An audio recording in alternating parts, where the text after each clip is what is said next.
Sadhguru Nath Maharaj Ki Jai, and welcome to Jagadambi Reads the Holy Books of India, Mahabharata 140. As you may remember, Yudhishthira told Draupadi to come to the court and ask the elders if her husband had done the right or the wrong thing. The frightened servant would not go again to the presence of Draupadi. He was afraid of her wrath.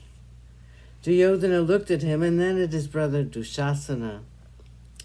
He said, "Dushasana, this servant seems to be afraid. You must now go to her apartments and bring her to the court. What can she do to you? She's our slave now."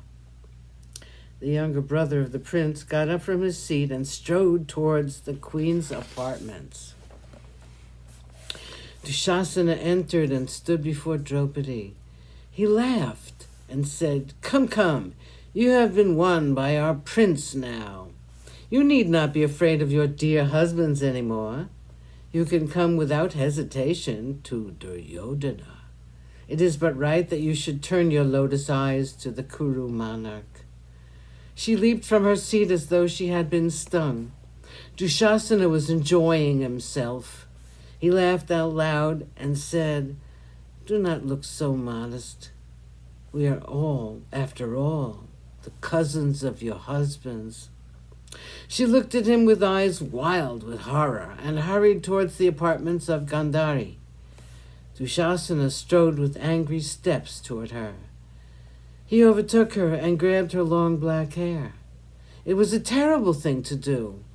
Her hair had been purified by sacred waters during the Rajasuya. He caught her by her hair, not knowing that he was touching a serpent, which was sure to kill him. He dragged her towards the court. She looked like a tree shaken by the gale. All her appeals fell on deaf ears. Dushasana said, "You're our slave. You are the slave of Duryodhana who has won you. You have been won by him in a game of dice. Your husband Yudhishthira used you as the wager and lost you. He wants you in the court. He wants you to ask this subtle question to the elders of the court. As for our king, he has commanded me to bring you to the court. I will drag you there if you refuse to come willingly."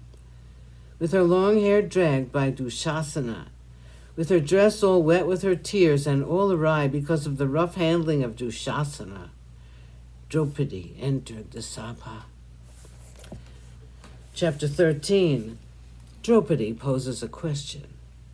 Draupadi had no more tears to shed. Her eyes were now full of anger. With a voice throbbing with fury and indignation, she said, "In this great assembly I see great people, the elders of this ancient house of Kurus, reputed from time immemorial for the Dharma residing in them. You are all here. You are all present, and yet unrighteousness has reared its head.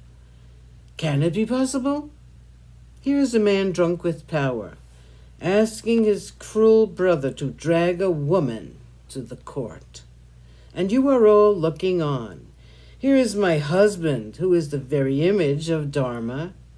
You are reputed to be conversant with all the nuances of Dharma. Righteousness has indeed fled from this court, where this atrocity is allowed. The righteousness for which the house of Kurus was noted has now overleaped its boundary, and she is now flowing away from here. In the presence of all of you, my elders, I asked my husband for a detail of the game. I wanted to know if he lost me first or himself. I was not given a reply, and this man has the audacity to drag me to court when people like Bhishma and Drona are allowing this. There is no such thing as Dharma in this court.